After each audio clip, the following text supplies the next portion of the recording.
Pour moi, le lieu de Versailles, c'était un lieu lié à l'architecture, à l'architecture du bâtiment, mais aussi à l'architecture des jardins.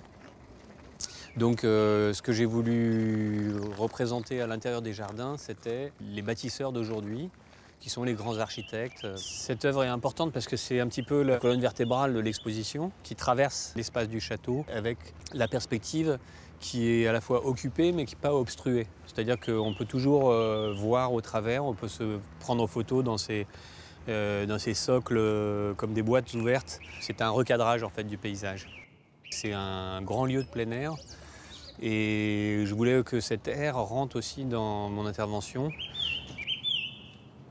Alors la Lune, c'est composé de 400 éléments qui sont des sphères plantées sur des tiges qui ondoient un peu comme un champ de blé. À un point précis, qui est le point de vue du roi, on recompose ce qu'on appelle une anamorphose, donc une image qui semble comme verticale par rapport au plan du point de vue du roi.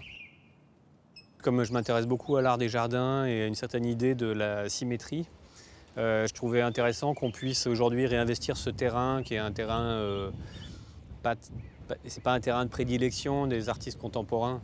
Tout ce qui est lié à la symétrie ou à la géométrie est un peu suspect sur le plan idéologique. Ce que j'ai essayé de faire, c'est de recomposer ce pointillé, d'aller dans le sens du lieu en fait, jusqu'à un paroxysme qui est effectivement ce grand jet d'eau, qui est l'apogée, disons, de l'exposition. Mais en même temps, Louis XIV aurait sans doute fait un jet d'eau à cette taille-là s'il avait eu les moyens techniques de le faire.